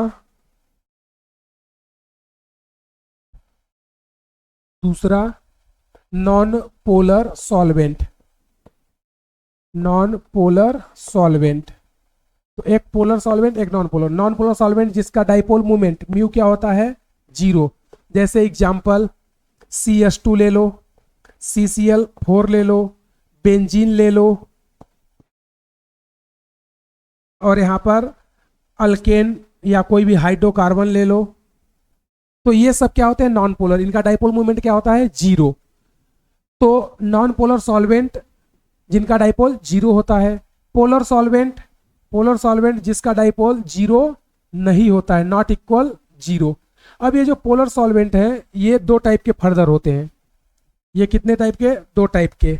जो पहला होता है इसको हम लोग बोलते हैं polar protic polar protic solvent, इसको क्या बोलते हैं? पोलर प्रोटिक सॉल्वेंट, सॉल्ट में बोलते हैं पीपीएस। और जो दूसरा होता है इसको हम लोग बोलते हैं polar aprotic solvent, polar aprotic solvent, और इसको सॉल्ट में बोलते हैं पैप्स, पोलर अप्रोटिक सॉल्वेंट। ये है पोलर प्रोटिक पीपीएस और ये है पैप्स। तो अब इन दोनों में क्या है, हमें कैसा पता चलेगा? दोनों का डाइपोल क्या होगा? Not equal 0। तो इन दोनों में डिफरेंस क्या है? तो सिंपल ध्यान रखना, क्या पोलर प्रोटिक सॉल्वेंट वो होता है जो सॉल्वेंट, पोलर प्रोटिक सॉल्वेंट जो कि केटायन एंड एनायन, केटायन और एनायन बोथ दोनों को क्या कर देगा? सॉल्वेट कर देगा। केटायन और एनायन दोनों को क्या कर देगा? सॉल्वेट कर देगा। वो क्या होगा? पोलर प्रोटिक सॉल्वेंट या पैप्स, पीपीएस। और पोलर एप्रोटिक सॉल्वेंट क्या होता है? Only solvate, only solvate, only solvate cation. तो ये इंपॉर्टेंट बात है, ये याद रखना। अभी मैं बताऊंगा ये क्या है, कैसे है, ये इंपॉर्टेंट बात है। पोलर प्रोटिक जो केटायन एनायन दोनों को सॉल्वेट कर देगा, डिजोल्व कर देगा। एप्रोटिक जो केवल और केवल केटायन को डिजोल्व करता है, एनायन को नहीं करता। क्यों नहीं करता? उन सभी का रीजन लॉजिक अभी देखेंगे। तो पहले हम लोग इसमें बात करते हैं किसकी? पोलर प्रोटिक की। तो एक एग्जाम्पल मैं डिटेल में तुम्हें बता रहा, सभी में ऐसा ही होगा। जैसे मान लो हमने ले लिया यहां पर वाटर, ये H, ये O और ये H। तो इसके पास क्या है? Lone pair. तो ये लोन पेयर और इधर पे अपने पास क्या था? कार्बोकेटायन, इस तरह से। ठीक है, तो ये लोन पेयर और ये कार्बोकेटायन ऐसे ही एक बार टहल रहे थे। तो जब टहल रहे थे तो इसने क्या देखा कि यहां पर जो पोलर प्रोटिक है ये केटायन और एनायन दोनों को सॉल्वेट करने की क्षमता रखता है। तो ये दोनों को सॉल्वेट करने की क्षमता रखेगा। तो इसका मतलब कि तुम समझ रहे हो कि ये क्या करेगा? इसको यहां पे बनाते हैं ताकि तुम्हें अच्छे से पता चले क्या है। ये इस तरह से, ये, और यहीं पे हम लोग क्या लेके आ गए? मान लो ऐसा ही कोई लोन पेयर वाली स्पीसीज लेके आ गए। ठीक है, तो ये क्या करेगा? ये इसको डिजोल्व करेगा, यानी इसके साथ बॉन्ड बनाएगा। और ये जो हाइड्रोजन है इस पे क्या आएगा? Partially positive. तो इस पे पार्सली पॉजिटिव आएगा तो ये इसके साथ बॉन्ड बनाने लगेगा। तो ये देख रहे हो, ये at the same time cation को भी डिजोल्व कर दे रहा है। और यहाँ पे नाइट्रोजन पे क्या आ जाएगा? Partially negative. तो ये एनायन को भी डिजोल्व कर रहा। तो ऐसे सॉल्वेंट जो at the same time cation और एनायन दोनों को डिजोल्व करने की क्षमता रखते हैं वो क्या होते हैं? पोलर प्रोटिक सॉल्वेंट यानी पैप्स। तो यहाँ पर हम अगर एग्जाम्पल की बात करें तो एग्जाम्पल में क्या आएगा? H2O, यानी कि पैप्स में क्या क्या पैप्स बोल रहे हैं, पीपीएस में, पोलर प्रोटिक में H2O, क्योंकि इसके पास केटायन और एनायन दोनों को डिजोल्व करने की क्या है? क्षमता है। उसी तरह यहाँ पर अगर और हम लोग बात करें तो यहाँ पर एल्कोहल ले सकते हो तुम लोग, CH3OH, कोई भी एल्कोहल हो सकता है, ETOH ले लो, CH3OH ले लो, मतलब जो नहीं है कि CH3OH ही हो। चाहो तो तुम यहाँ पर फिनॉल ले लो, चाहो तो तुम यहाँ पर PHSH ले लो। ऐसा तुम कोई भी कंपाउंड ले सकते हो जो क्या करे? इसको डिजोल्व कर दे। या तुम यहाँ पे एसिड ले लो, एसिटिक एसिड, CH3COOH। तो यहाँ पे एक लाइन में सीधे बोल दें कि यहाँ पर जो हाइड्रोजन होता है, हाइड्रोजन अटैच इन फोन, हाइड्रोजन अटैच इन फोन, इसको हटाओ, हाइड्रोजन अटैच इन फोन, यहाँ पे ETOH ले लो, ये लो। तो अगर हाइड्रोजन फोन से अटैच है तो वो सब क्या होते हैं? पोलर प्रोटिक सॉल्वेंट, पीपीएस, जो केटायन एनायन दोनों को डिजोल्व कर सकते हैं। पोलर एप्रोटिक की बात करें तो ये केवल और केवल केटायन को डिजोल्व करता है, एनायन को नहीं कर सकता। तो इसमें ऐसा क्या होगा? इसमें जो हाइड्रोजन होता है ना, ये फोन एस इससे नहीं जुड़ा रहेगा, यानी कि फ्लोरीन, ऑक्सीजन, नाइट्रोजन से अटैच नहीं रहता। और जो हाइड्रोजन फ्लोरीन ऑक्सीजन नाइट्रोजन से अटैच नहीं है तो वो बताओ एनायन को कैसे डिजोल्व कर पाएगा। अगर यहाँ पे हाइड्रोजन ऑक्सीजन से नहीं जुड़ा होता तो क्या ये एनायन को डिजोल्व कर पाता, क्या नहीं। तो यहाँ पर जो हाइड्रोजन है ना फ्लोरीन ऑक्सीजन नाइट्रोजन से अटैच नहीं होता, इसलिए वो केवल केटायन को डिजोल्व कर पाते हैं, एनायन को नहीं। तो एनायन को डिजोल्व कौन करता है, इधर से हाइड्रोजन। केटायन को कौन करता है, ये लोन पेयर। तो इनके पास लोन पेयर होंगे, इट मीन्स ये केटायन को तो डिजोल्व कर लेंगे, लेकिन इनके पास हाइड्रोजन इनसे अटैच नहीं होगा। हाइड्रोजन तो होगा लेकिन इनसे अटैच नहीं रहेगा, तो वो फिर डिजोल्व नहीं कर सकते। जैसे एग्जाम्पल में देखते हैं ईथर CH3O तो अब देखोगे इस ऑक्सीजन के पास लोन पेयर है, तो ये लोन पेयर केटायन को डिजोल्व कर देगा, सॉल्वेट कर देगा, लेकिन हाइड्रोजन कार्बन से अटैच है और कार्बन से अटैच होने के कारण ये एनायन को डिजोल्व नहीं कर सकता। तो ये सिर्फ और सिर्फ केटायन को डिजोल्व करते हैं। उसी तरह तुम थायोईथर ले लो, जैसे CH3SCH3, ये हो गया तुम्हारा थायोईथर। तो ये भी क्या है, पोलर एप्रोटिक सॉल्वेंट। उसी तरह तुम यहाँ पे चाहो तो यहाँ पे चाहो तो और भी बहुत सारे एग्जाम्पल हैं, इसको ना इसको अलग रखना। यहाँ पे और एग्जाम्पल जैसे अपने पास होता है DMSO, इसका पूरा नाम क्या है, पूरा नाम होता है di methyl sulphoxide, di methyl sulphoxide. तो इसका स्ट्रक्चर कैसा होता है, तो डाई मिथाइल सल्फॉक्साइड, तो ये 2 मेथिल और इस पर कौन होता है, डबल बॉन्ड ऑक्सीजन। उसी तरह एक होता है DMF, इसका नाम क्या है, di methyl formamide,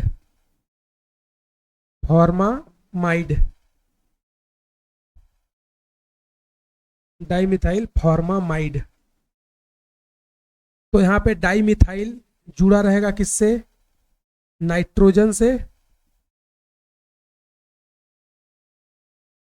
dimethyl formamide, और यहाँ पर हाइड्रोजन, तो इसको DMSO बोलते हैं। ये है तुम्हारा DMSO, ये है डाइमिथाइल फॉर्मामाइड, ये अमाइड है ना अपना, तो ये हो गया डाइमिथाइल फॉर्मामाइड, ये है डाइमिथाइल सल्फॉक्साइड।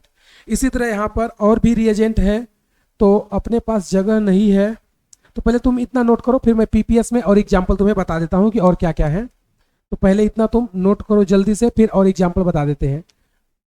चलो नोट करो जल्दी।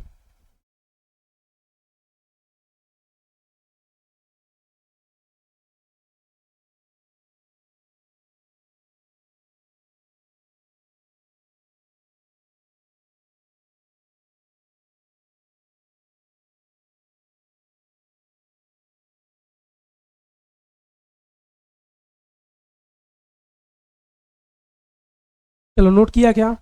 अब इसी में मैं तुम्हें पैप्स का ही और एग्जाम्पल बता देता हूँ, मतलब पोलर एप्रोटिक का और एग्जाम्पल यहाँ पर बता देता हूँ मैं, क्योंकि इसमें जो एग्जाम्पल है ना पेपर में आते हैं और आए हैं कई बार, तो इसलिए यहाँ पर पैप्स को, पोलर एप्रोटिक को मैं और डिटेल में और कुछ एग्जाम्पल्स जो कि शॉर्ट में केवल नाम दे देता है और हमें पता नहीं चलता कि क्या है, तो यहाँ पर हम लोग कर लेते हैं। देखना अगला जो है अपने पास एक होता है DMA,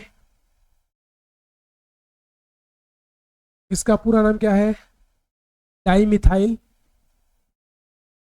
एसिटामाइड।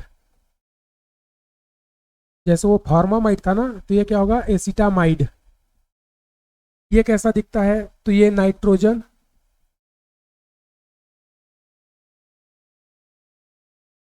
डाइमिथाइल एसिटामाइड, और यहाँ पे क्या ले लो, तो ये तुम्हारा क्या हो जाएगा, डाइमिथाइल एसिटामाइड।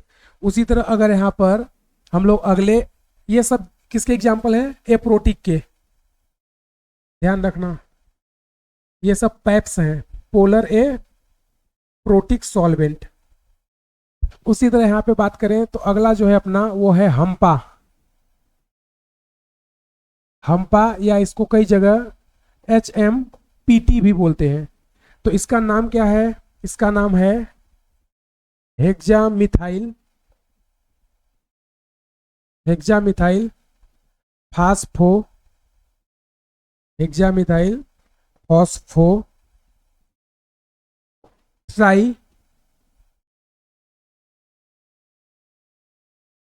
हम्पा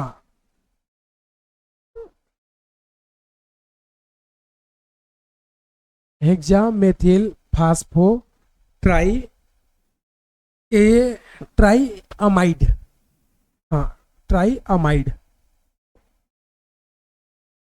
तो HMPT बोलो या हम्पा, ये दिखता कैसा है?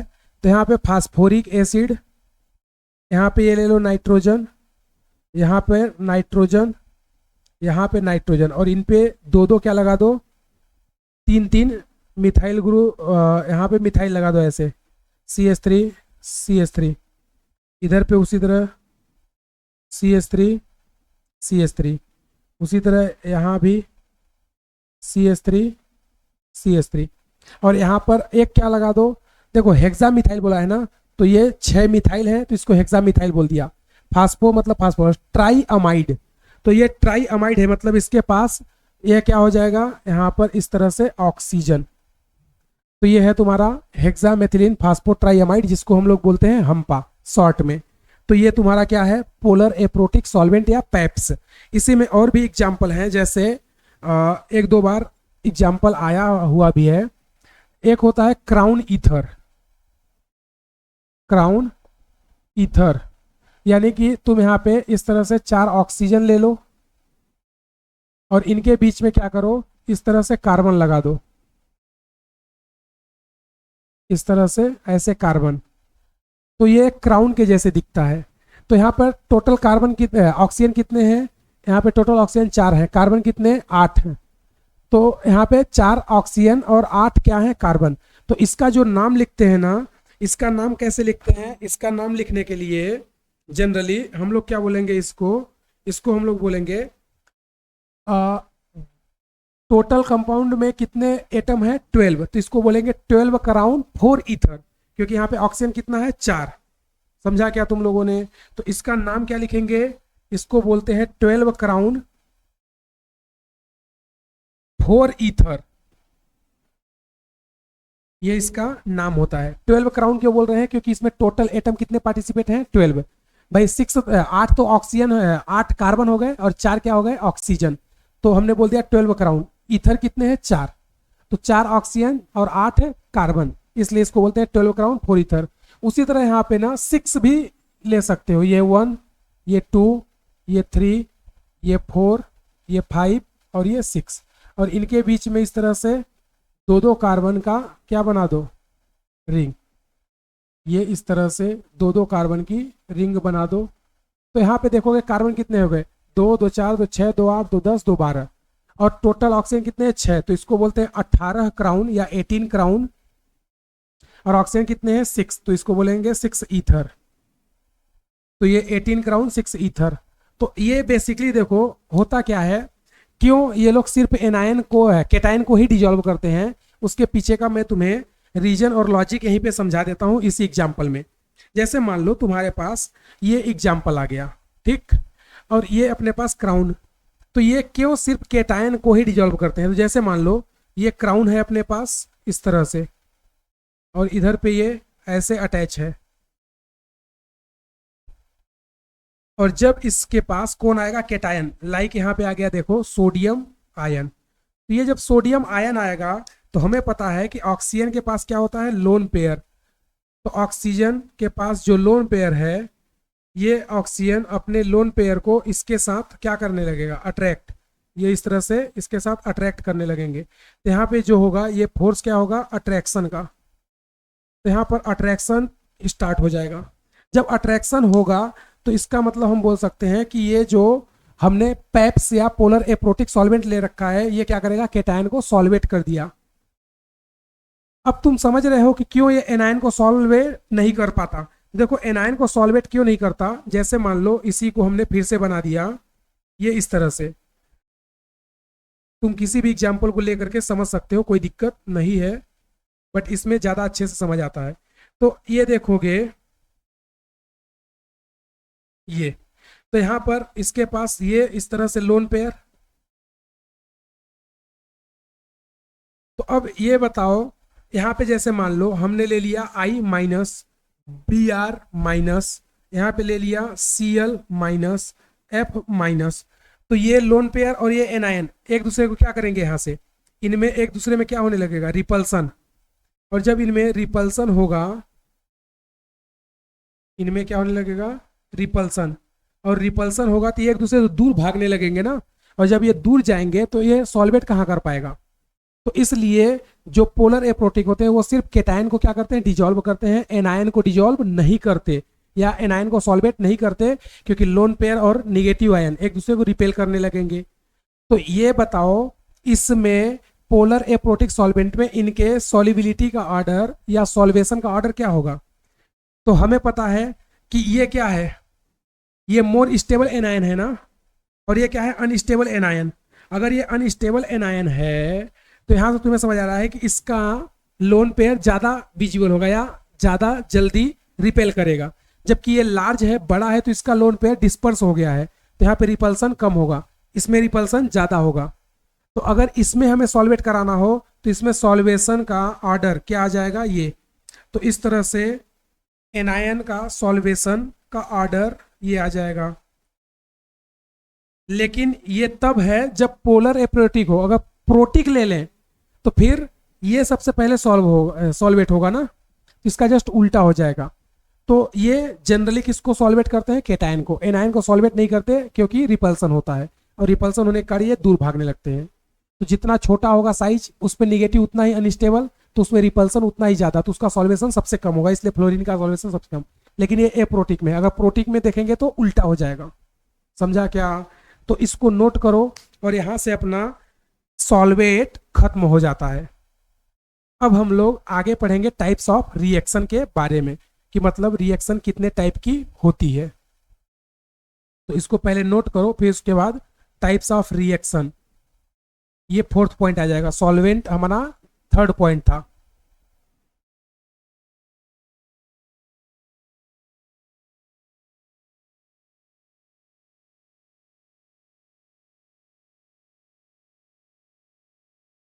चलो नोट किया क्या, आ जाओ। अगर नोट किया तो अब हम लोग फोर्थ पॉइंट पढ़ेंगे, क्या, टाइप्स ऑफ रिएक्शन, उसके बाद types of nucleophile and electrophile. तो यहाँ पर types of reaction fourth point हो जाएगा। लिविंग ग्रुप और सॉल्वेंट अपना यहाँ पर खत्म हो गया। और अभी ये पूरा बेसिक चल रहा है हेलो एल्केन हेलो एरिन्स का, आज मतलब पूरा बेसिक ही चलेगा। इसके बाद जो तुम पढ़ोगे ना, वो प्रॉपर इस चैप्टर का स्टार्टिंग माना जाएगा। लेकिन उसको पढ़ने से पहले ये तुम्हें पढ़ना ही पड़ेगा, क्योंकि फिर तुम्हें आगे जो भी बताएंगे ना वो दिक्कत होगी कि लिविंग ग्रुप क्या होता है, कैसे पता चला कि ये न्यूक्लियोफिलिक सब्स्टिट्यूशन है या एडिशन, उन सभी को समझने के लिए हमें ये पढ़ना पड़ेगा। तो आ जाओ, अब हम लोग चलते हैं कहाँ, टाइप्स ऑफ रिएक्शन में। तो यहाँ पर अगर हम लोग बात करें फोर्थ पॉइंट, तो फोर्थ पॉइंट क्या है अपना, टाइप्स ऑफ रिएक्शन। तो टाइप्स ऑफ रिएक्शन की अगर बात करें तो किसके बेसिस पे बात कर रहे हैं, सिंपल सा, जो रिएक्टेंट और रिएजेंट होता है, यानी कि सबस्ट्रेट और रिएजेंट होता है, वो मिलकर के प्रोडक्ट बनाते हैं। तो प्रोडक्ट के बिहाफ पर हम बताएंगे प्रोडक्ट में क्या क्या जुड़ा है और क्या क्या चला गया, यानी क्या क्या अटैच हुआ है और क्या क्या निकल गया। तो उसके बिहाफ पर हम लोग यहाँ पे बताएंगे कि रिएक्शन कैसी है, एडिशन है या एलिमिनेशन है या सब्स्टिट्यूशन है या क्या है। तो सिंपल सा यहाँ पे सबस्ट्रेट और रिएजेंट ये मिल करके क्या करते हैं, रिएक्शन से प्रोडक्ट बनाते हैं। उसमें या तो ऐड होगा या ऐड होने के बाद उसको रिप्लेस कोई कर देगा।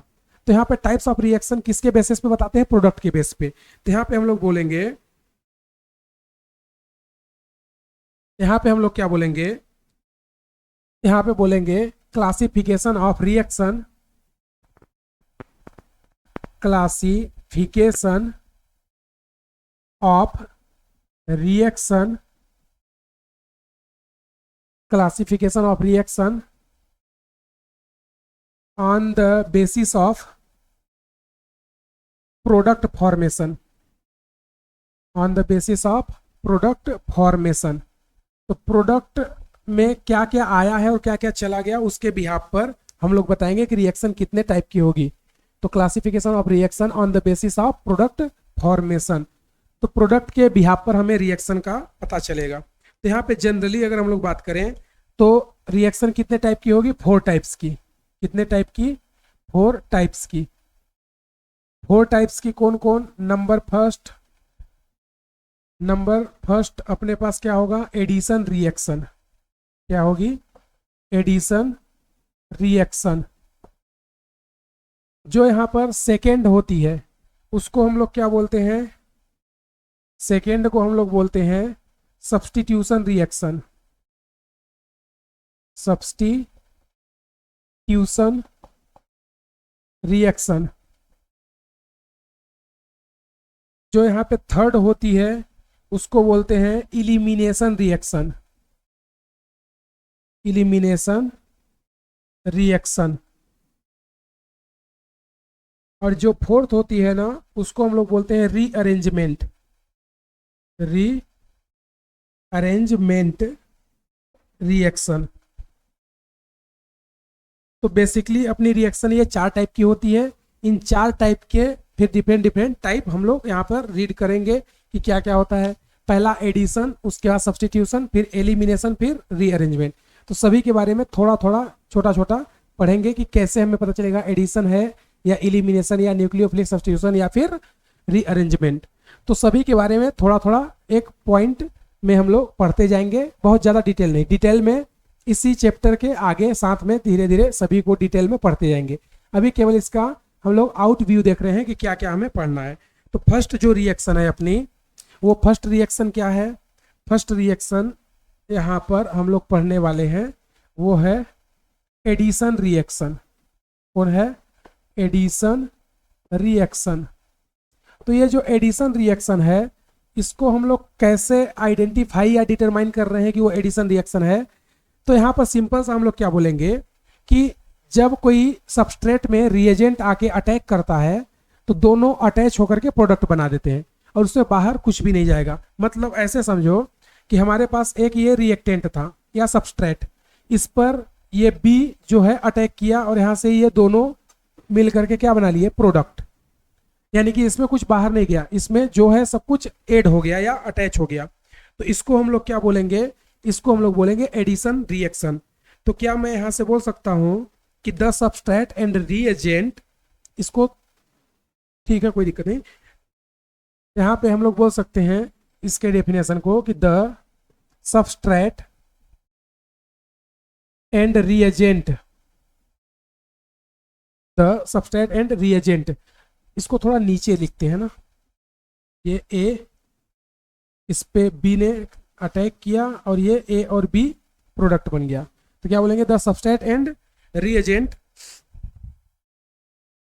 The substrate and reagent add up to form product, add up to form a product। तो the substrate and reagent add up to form a product is known as addition reaction, is known as addition reaction। ठीक है, तो यहां पर simple सा हमने क्या बताया, देखो कि जो सबस्ट्रेट कौन है, यहाँ पे सबस्ट्रेट अपना ए है, इसको क्या बोलेंगे, सबस्ट्रेट। ये कौन है, सबस्ट्रेट। और ये बी कौन है, ये रिएजेंट है, ये कौन है, रिएजेंट। तो सबस्ट्रेट और रिएजेंट आपस में ऐड होकर के एक प्रोडक्ट का फॉर्मेशन करते हैं जिसको हम लोग क्या बोलेंगे, एडिशन रिएक्शन। तो ये तो ए बी के टर्म में हो गया। अब एडिशन रिएक्शन याद करो, हमने अभी कुछ दिन पहले एल्कीन खत्म किया है। तो एल्कीन में वहां पे हमने बहुत सारी EAR रिएक्शन बहुत सारी पड़ी है। तो वहां पर अगर हम लोग बात करें कि ऐसे कौन कौन से कंपाउंड हैं जो एडिशन रिएक्शन देते हैं, तो यहाँ पे बोलेंगे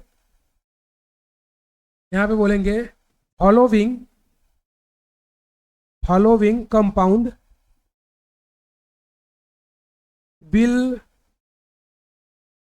goes, following compound will goes addition reaction, following compound will goes addition reaction. तो एडिशन रिएक्शन कौन कौन दे सकता है? जैसे एल्कीन दे देगा, अल्काइन भी दे देगा, अल्डिहाइड दे देगा,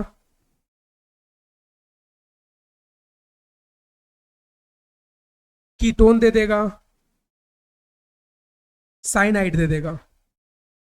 इसका मतलब इनमें सीधा सा हम लोग क्या बोलेंगे कि sp2 and sp carbon, sp2 and sp carbon जिसके पास क्या होता है पाई बॉन्ड, अगर ये है क्या sp2 एंड sp या पाई बॉन्ड, तो वो सभी एडिशन रिएक्शन देते हैं। तो अब एडिशन रिएक्शन भी तीन टाइप की होंगी। कौन कौन? एक होगा nucleophilic addition, electrophilic addition, free radical addition. तो addition reaction further classified three types. तो पहले तुम यहां तक नोट करो, देन उसके बाद इसी को हम तीन टाइप में डिवाइड करेंगे और एग्जांपल से समझेंगे, देन उसके बाद इसको, फिर इसको, फिर इसको। तो ये चारों हम लोग अभी रीड करेंगे, तो इसको तुम लोग जल्दी से नोट करो, देन उसके बाद मैं तुम्हें बताता हूं कि क्या है।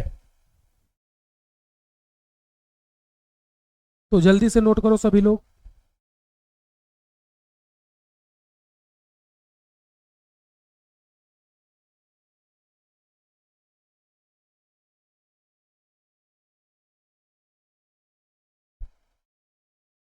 चलो नोट किया क्या? आ जाओ। अब यहां पर इसको एडिशन रिएक्शन को हम लोग आगे फिर से तीन पार्ट में डिवाइड करेंगे।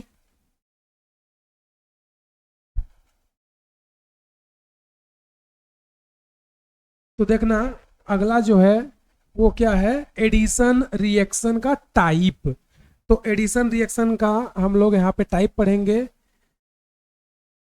टाइप्स ऑफ एडिशन रिएक्शन,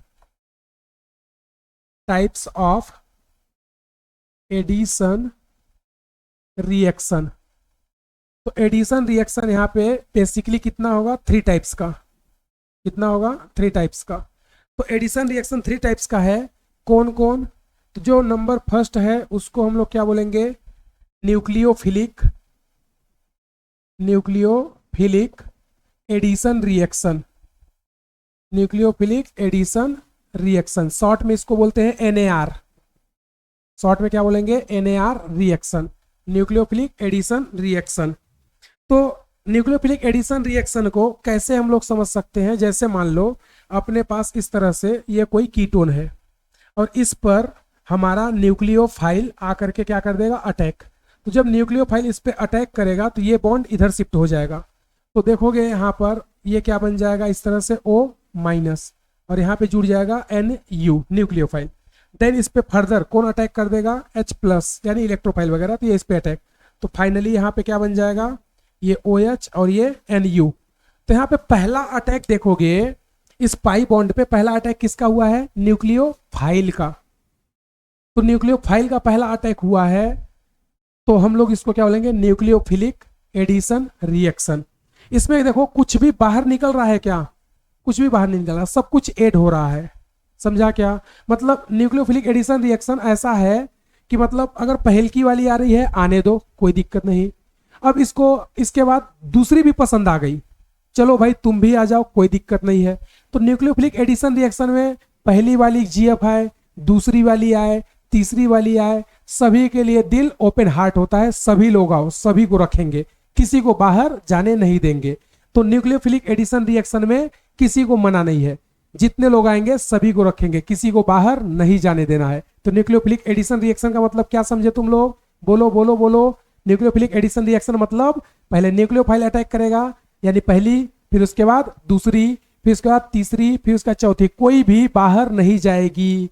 तो अगर पहलकी वाली आके अटैक की तो उसको क्या बोलेंगे, न्यूक्लियोफिलिक। दूसरा भी आ गया, कोई दिक्कत नहीं, आने दो। तीसरा भी आ गया, आने दो, सभी को आने देंगे। तो चाहे पहलकी वाली आए, दूसर की वाली आए, सभी के लिए ओपन हार्ट रखो, सभी के लिए आने दो। तो यहाँ पे कुछ भी बाहर नहीं जाएगा, तो सभी लोग आकर के इसके दिल में जुड़ते जाएंगे, इसलिए इसको क्या बोलेंगे, न्यूक्लियोफिलिक एडिशन रिएक्शन। तो देखो कोई भी इसमें बाहर नहीं जा रहा। अब इसके सेकेंड टाइप को हम लोग समझते हैं कि इसमें सेकेंड टाइप क्या है। तो सेकेंड टाइप है अपना इलेक्ट्रोफिलिक एडिशन रिएक्शन। तो इलेक्ट्रोफिलिक एडिशन रिएक्शन, तो इसको हमने बताया था शॉर्ट में क्या बोलेंगे, EAR। तो ये जो इलेक्ट्रोफिलिक एडिशन रिएक्शन है EAR, इसमें क्या होगा, इसमें फर्स्ट अटैक किसका होगा, इलेक्ट्रोफाइल का। तो उसको क्या बोलेंगे, इलेक्ट्रोफिलिक एडिशन रिएक्शन। जैसे हमने अभी जस्ट एल्कीन पढ़ा है, तो ये साइक्लोहेक्सेन, इस पे कौन आ गया, HBr का अटैक करा दो। तो ये पहला अटैक पाई इस पे करेगा और यहां से क्या बन जाएगा, कार्बोकेटायन। और इस कार्बोकेटायन पे कौन अटैक कर देगा, बिहार। और ये बिहार इस पे अटैक करके क्या बना देगा, प्रोडक्ट। तो देखो हमने क्या बोला था कि रिएक्शन को क्लासीफाई प्रोडक्ट के बिहाफ पे कर रहे हैं। तो यहाँ पे तुम देखोगे तो पहले यहाँ पे कौन जुड़ा, हाइड्रोजन, फिर उसके बाद कौन जुड़ा, बिहार। तो ये प्रोडक्ट बता रहा है कि पहले हाइड्रोजन फिर उसके बाद ब्रोमीन जुड़ रहा है। तो यहाँ पे कुछ भी बाहर नहीं जा रहा, सभी लोग ऐड हो रहे हैं। मतलब पहली वाली GF आने दो, दूसरी वाली आई इसको भी आने दो, तीसरी वाली आई उसको भी आने दो, सभी के लिए ओपन हार्ट। तो उसको क्या बोलेंगे, एडिशन रिएक्शन। तो अगर पहला अटैक न्यूक्लियोफाइल का है तो न्यूक्लियोफिलिक, पहला अटैक इलेक्ट्रोफाइल का है तो इलेक्ट्रोफिलिक। और तीसरी जो इसकी टाइप होती है, तीसरी टाइप में इधर पे बता दे रहा, उसको हम लोग बोलते हैं थर्ड टाइप को free radical addition reaction, free radical addition reaction. और इसको मैंने बताया था शॉर्ट में बोलते हैं फरार। तो फरार में याद करो ये क्या था, एंटी मार्कोनिकॉफ वाला रूल।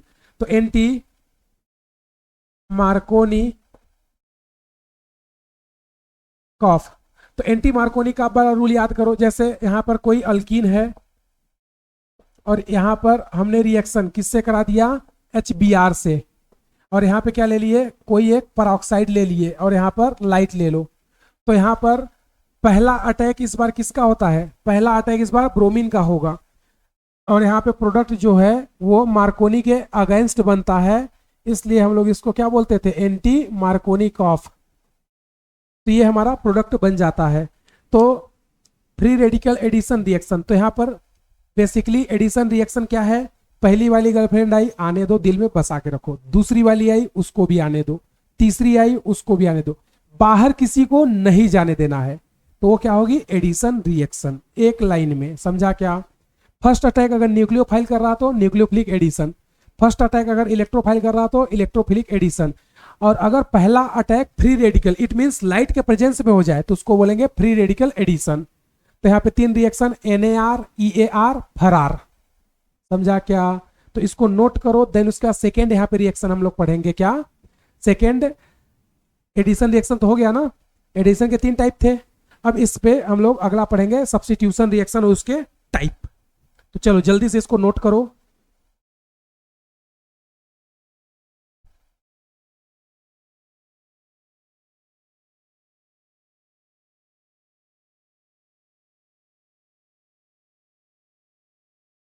चलो नोट किया क्या, आ जाओ। अब यहाँ पर मैं तुम्हें टाइप्स ऑफ रिएक्शन में दूसरा टाइप बताऊंगा, सब्स्टिट्यूशन रिएक्शन के बारे में। एडिशन रिएक्शन 3 टाइप की, उसका डिस्कशन कर लिए।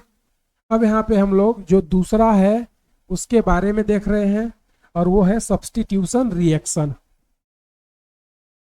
तो देखना यहाँ पर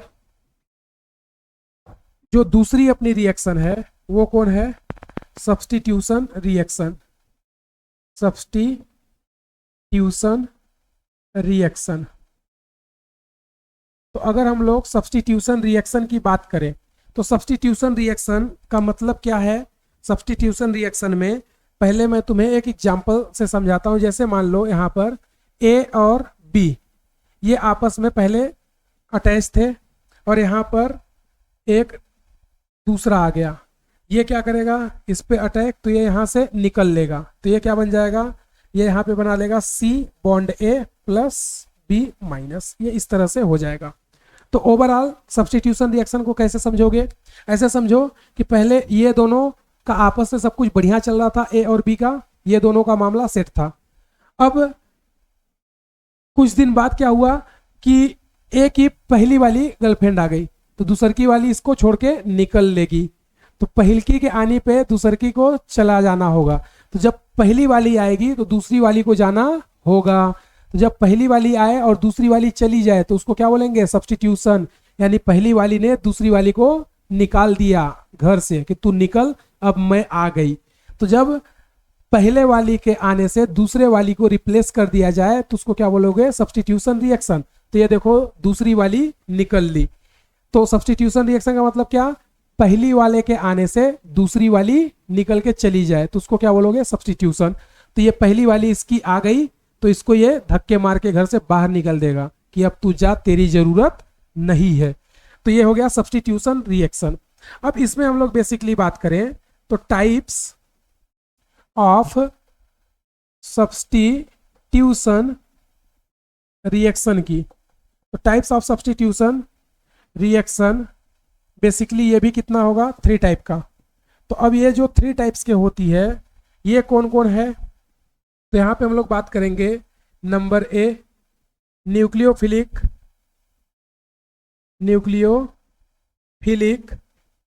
substitution reaction. Substitution reaction short में इसको बोलते हैं एनएसआर। तो types of substitution reaction 3 type की होगी। तो यहाँ पर न्यूक्लियोफिलिक सब्स्टिट्यूशन रिएक्शन एनएसआर, यहाँ पे जैसे मान लो हमने क्या किया कि एक एग्जाम्पल लेकर के इसको डिस्कस करते हैं एनएसआर या न्यूक्लियोफिलिक सब्स्टिट्यूशन रिएक्शन को। तो न्यूक्लियोफिलिक सब्स्टिट्यूशन रिएक्शन में हमने यहाँ पर जैसे मान लो ये है अपने पास CH3I और यहाँ पे आ गया OH माइनस और ये इधर। तो यहाँ पर ये पहली वाली इसकी आ गई तो दूसरी वाली को छोड़ के जाना पड़ेगा। तो यहाँ पे ये क्या बन जाएगा? यहाँ पर ये इस तरह से बन जाएगा और यहाँ पे दूसरी वाली को धक्के मार के घर से निकाल दिया जाएगा। तो ये बताओ यहाँ पे धक्के किसने मारे? पहली वाली ने। पहली वाली कौन है? न्यूक्लियोफाइल। तो अगर पहली वाली बताओ न्यूक्लियोफाइल है, अगर पहली वाली न्यूक्लियोफाइल है तो धक्के मार के निकाल रही है तो रिएक्शन को क्या बोलेंगे? Nucleophilic substitution. पहली वाली ने दूसरी वाली को सब्स्टिट्यूट कर दिया, जो पहली वाली थी वो कौन थी? न्यूक्लियोफाइल। तो इसलिए इसको क्या बोलेंगे? Nucleophilic substitution reaction. अगर सपोज करो यहाँ पे धक्के मारने वाला इलेक्ट्रोफाइल हो तो उसको क्या बोलोगे? Electrophilic substitution reaction. तो धक्के मारने वाली यहाँ न्यूक्लियोफाइल है, रिएक्शन का नाम न्यूक्लियोफिलिक सब्स्टिट्यूशन रिएक्शन। दूसरा इसी के टाइप की बात करते हैं बच्चों। तो आ जाओ दूसरा टाइप क्या होगा यहाँ पर? Electrophilic substitution reaction. शॉर्ट में इसको क्या बोलते हैं? ESR। तो इलेक्ट्रोफिलिक सब्स्टिट्यूशन रिएक्शन, इसका मतलब इस बार इलेक्ट्रोफाइल आएगा और यहाँ पर इलेक्ट्रोफाइल आएगा और धक्के मार के निकाल देगा। तो यहाँ पे ये हाइड्रोजन और यहाँ पे कौन आ गया? यहाँ पर ये इस तरह से R+। तो ये R+,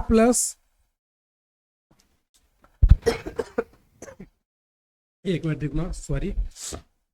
तो जब इलेक्ट्रोफाइल आए तो इलेक्ट्रोफाइल जब धक्के मार के निकालेगा तो उसको क्या बोलते हैं? उसको बोलते हैं इलेक्ट्रोफिलिक सब्स्टिट्यूशन रिएक्शन ESR। और यहां पर ये इस तरह से निकल लेगा। समझा क्या? अरे यस या नो? उसी तरह इसी में एक एग्जांपल और बात करें। जैसे मान लो एग्जांपल यहाँ पे हमने ले लिया बेंजीन और यहाँ पे कौन आ गया? NO2। तो ये क्या करेगा? ये कौन है? इलेक्ट्रोफाइल। तो ये धक्के मार के निकाल देगा। तो यहाँ पर धक्के मार के निकालने वाला कौन है?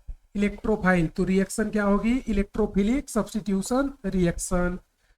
तो सब्स्टिट्यूशन रिएक्शन का सीधा सा मतलब क्या है? पहली वाली के आने से दूसरी वाली को छोड़ के जाना पड़े तो उसको क्या बोलोगे? अरे बोलो बोलो बोलो, क्या बोलोगे? Substitution reaction. अगर धक्के मारने वाली पहली कौन हो? न्यूक्लियोफाइल। तो उसको क्या बोलोगे? Nucleophilic substitution reaction. और अगर धक्के मारने वाली इलेक्ट्रोफाइल आ जाए तो उसको क्या बोलोगे बताओ? Electrophilic substitution reaction. क्या ये बात सभी को क्लियर है? और यहीं पर तीसरे अगर हम लोग टाइप की बात करें सी नंबर की, तो इलेक्ट्रोफिलिक सब्स्टिट्यूशन, न्यूक्लियोफिलिक सब्स्टिट्यूशन, तीसरा होता है free radical substitution. Free radical substitution. तो जो फ्री रेडिकल सब्स्टिट्यूशन है, फ्री रेडिकल सब्स्टिट्यूशन, इसकी अगर हम लोग बात करें तो शॉर्ट में इसको बोलते हैं FRS। तो यहां पर जो धक्के मारने वाली होगी ना, वो कौन होगी? रोशनी। यानी कि यहाँ पे पहली वाली दूसरी वाली सभी रहेंगी, कोई दिक्कत नहीं है, लेकिन इस बार इनके जीवन में कौन आ गई? रोशनी। तो अगर रोशनी आ गई तो यहाँ पे धक्के मार के उसको क्या करेगी? भगा देगी। और जब रोशनी धक्के मार के भगाती है तो उस रिएक्शन को क्या बोलते हैं? उस रिएक्शन को बोलते हैं फ्री रेडिकल सब्स्टिट्यूशन। तो ये रोशनी क्या करेगी? धक्के मार के यहाँ पर भिखमंगे को भगा देगी। ये क्या करेगी? यहाँ पर इस तरह से भिखमंगे को यहाँ से भगा देगी। तो यहाँ पर अगर रोशनी भगा रही है तो बोलोगे फ्री रेडिकल। अगर यहाँ पर इलेक्ट्रोफाइल भगाएगा तो उसको बोलेंगे इलेक्ट्रोफिलिक। और अगर यहाँ पे भगाने वाली न्यूक्लियोफाइल होगी तो उसको बोलेंगे न्यूक्लियोफिलिक सब्स्टिट्यूशन रिएक्शन। और ये रिएक्शन तो हमने अल्केन में भर भर के पढ़ा है। याद करो, याद करो वो दिन, वो रात, वो समय जब हमने अल्केन पढ़ा था। याद करो, यहाँ पर हमने ले लिया था बेंजाइलिक, अलाइलिक और क्या क्या लिया था बच्चों? तो हमने याद करो बताया था बेंजाइलिक हो, अलाइलिक हो या मोर स्टेबल मतलब 3 डिग्री, उस कंडीशन में NBS रिएक्ट करता है और यहाँ के हाइड्रोजन को धक्के मार मार के यहाँ से क्या कर देगा? भगा देगा। और जब धक्के मार मार के भगाएगा तो यहाँ पे कौन आ जाएगा? बिहार आ जाएगा। कौन आ जाएगा? बिहार आ जाएगा। अरे समझा क्या? तो अगर धक्के मारने वाली रोशनी आ गई, तो जब इनके जिंदगी में रोशनी आ गई तो फिर धक्के मार के इनको भगाएगी और रिएक्शन को बोलेंगे फ्री रेडिकल सब्स्टिट्यूशन रिएक्शन। समझा क्या? तो ये यहाँ पर types of substitution reaction 3 type के, इसको नोट करो। देन इसके बाद इलिमिनेशन रिएक्शन पढ़ते हैं और फिर आगे चलते हैं।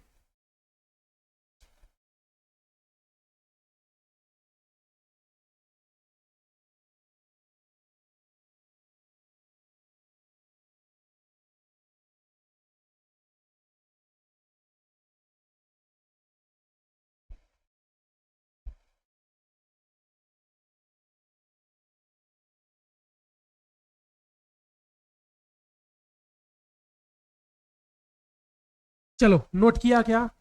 आ जाओ। अब अगला जो है तीसरा इसका टाइप हम लोग पढ़ने वाले हैं, टाइप्स ऑफ रिएक्शन का, इलिमिनेशन रिएक्शन। तो इलिमिनेशन में ज़्यादा कुछ नहीं है, इलिमिनेशन का कोई टाइप नहीं है। और जो फोर्थ है रीअरेंजमेंट, उसका भी कोई टाइप नहीं है। टाइप तो इन्हीं के हैं मेनली। तो हम लोग यहाँ पर बेसिकली देख लेते हैं कि अगला जो है अपना थर्ड रिएक्शन का टाइप, उस थर्ड रिएक्शन के टाइप को क्या बोलते हैं? Elimination reaction. Elimination reaction.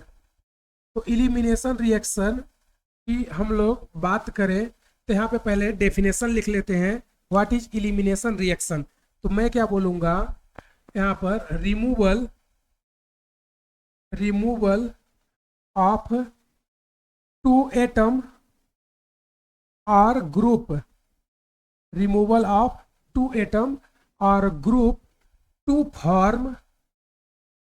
Form alkyne और अल्काइन। अल्कीन और अल्काइन is known as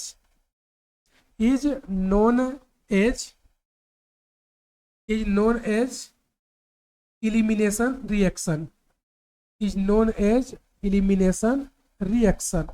तो यहाँ पर सिंपल सा क्या कि अगर तुम 2 एटम या ग्रुप को रिमूव करके एल्कीन या एल्काइन का फॉर्मेशन करते हो तो उसको क्या बोलते हैं? Elimination reaction.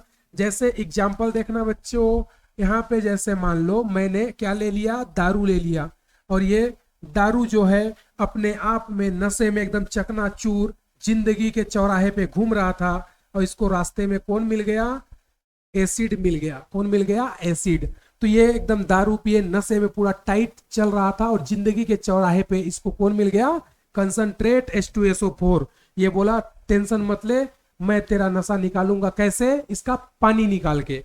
तो जब ये इसका पानी निकालेगा तो बच्चों यहाँ से हाइड्रोजन और यहाँ से ऑक्सीजन मतलब OH, यहाँ से ये क्या करेगा, यहाँ से ये इनको हटा करके अल्कीन बना देगा और इसका क्या कर देगा, पानी निकाल देगा। तो जब भी कभी नशे में चकनाचूर आता है, कंसंट्रेट उसको क्या करता है, बोलता है टेंशन मत ले, तेरा नशा मैं उतारूंगा। कैसे? पानी निकाल के। और उसका पानी निकाल देता है और बना देता है अल्कीन। उसी तरह यहाँ पर अगर हम लोग अगले एग्जाम्पल की बात करें तो यहाँ पर जैसे मान लो हमने ले लिया CH3 CH, ये CH और इधर पे CH3, इधर पे हमने ले लिया बिहार, इधर भी क्या ले लिया, बिहार। तो यहाँ पर हमने डाल दिया जिंक। तो अब जब यहाँ पे जिंक डालेंगे तो ये क्या करेगा, ये यहाँ से इसको और इसको दोनों को रिमूव कर देगा और यहाँ से क्या बना देगा, यहाँ से अल्कीन हमारा प्रोडक्ट बना देगा और साथ में क्या बन जाएगा, ZnBr2। तो ये लोग क्या करते हैं, ये लोग दो एटम या दो ग्रुप को रिमूव करके या तो अल्कीन बनाएंगे या तो अल्काइन बनाते हैं। तो उसको क्या बोलते हैं, इलिमिनेशन रिएक्शन। समझा क्या? इसमें किसी को कोई दिक्कत नहीं है? चलो नोट करो, देन उसके बाद लास्ट पढ़ेंगे रीअरेंजमेंट और लेक्चर को खत्म करेंगे। तो जल्दी से नोट करो।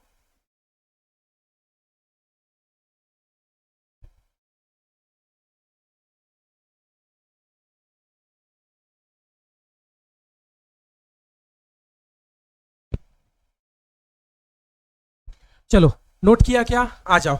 अब मैं इसका फोर्थ पॉइंट बता रहा, क्या, rearrangement reaction.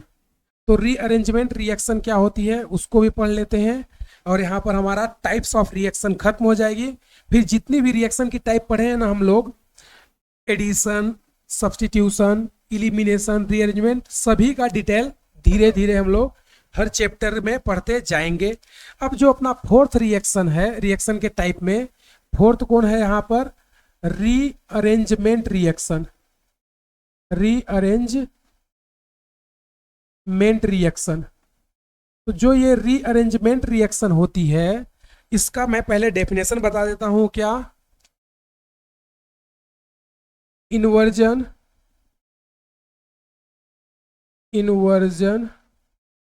Of one isomer to another isomer, inversion of one isomer to another isomer is called rearrangement reaction. rearrangement reaction example, जैसे यहां पर मान लो अपने पास एक सिस अल्कीन थी, इसको हमने हीट कर दिया तो यहां से क्या बन गया बच्चों, यहां से ट्रांस अल्कीन बन गई। तो इसको यहाँ पे ये सिस थी और यहाँ पे क्या बन गया, ट्रांस। तो एक आइसोमर से दूसरे आइसोमर में कन्वर्जन को क्या बोलते हैं, रीअरेंजमेंट रिएक्शन बोलते हैं। उसी तरह एक स्पेशल रिएक्शन आती है जिसको बोलते हैं फ्राइस रीअरेंजमेंट। क्या बोलते हैं, फ्राइस रीअरेंजमेंट। आगे हम लोग इसमें डिटेल में पढ़ेंगे इसके बारे में, टेंशन नहीं लेना है तुम्हें। इसी में एक फ्राइस रीअरेंजमेंट आता है जिसमें एक ईथर से दूसरा ईथर हम लोग बना देते हैं। तो यहाँ पर जो फ्राइस रीअरेंजमेंट है ना, ये कुछ इस टाइप से होती है, ये ऐसे, और इसको हम लोग हीट दे करके क्या करते हैं, इसको कन्वर्ट कर देते हैं दूसरे इसके आइसोमर में, और ये इस तरह से यहाँ पे OH आ जाता है और ये C double bond O CH3। तो जब एक आइसोमर से दूसरे आइसोमर में कन्वर्ट करते हैं तो उसको बोलते हैं रीअरेंजमेंट रिएक्शन। इसको बेसिकली एक साइंटिस्ट फ्राइस ने बताया था, इसलिए इसको बोलते हैं फ्राइस रीअरेंजमेंट रिएक्शन। इसको स्पेशल बोलते हैं, इसको नहीं। ये सिर्फ रीअरेंजमेंट रिएक्शन है, लेकिन इसको फ्राइस रीअरेंजमेंट बोलते हैं क्योंकि इसको फ्राइस ने बताया था। डिटेल पढ़ेंगे चैप्टर में, जब आएगा तो वहां पर इसके बारे में डिस्कशन करेंगे। तो इस तरह से हमारा ये चैप्टर का दूसरा लेक्चर आज कंप्लीट होता है। तो हमने यहाँ पर चार से पांच चीजें खत्म कर दी। पहला था एनर्जी प्रोफाइल, दूसरा था क्या अपना, दूसरा था यहाँ पर लिविंग ग्रुप, तीसरा था सॉल्वेंट और चौथा था टाइप्स ऑफ रिएक्शन। पांचवा इलेक्ट्रोफाइल एंड न्यूक्लियोफाइल के टाइप्स, उसको हम लोग चैप्टर के साथ पढ़ेंगे कि इलेक्ट्रोफाइल न्यूक्लियोफाइल ये सब क्या कैसे होते हैं। तो बेसिकली अब यहाँ से हमारा चैप्टर ऑलमोस्ट खत्म हो जाता है। क्या, जो बेसिक पढ़ना था, बेसिक ऑर्गेनिक केमिस्ट्री BOC। अब हम लोग प्रॉपर यहाँ पे हेलो एल्केन हेलो एरिन्स में एल्काइल हाइलाइड और एराइल हाइलाइड के बारे में रीड करेंगे नेक्स्ट लेक्चर 3rd से। और सबसे पहले हम लोग पढ़ेंगे NSR। तो अगला क्या पढ़ने वाले हैं ये भी तुम्हें पता होना चाहिए। तो अगर तुम्हें अच्छा लगे ट्रिक टॉपिक्स वीडियो तो कमेंट जरूर करो, लाइक करो मत करो मुझे कोई दिक्कत नहीं, लेकिन कमेंट जरूर करो तुम।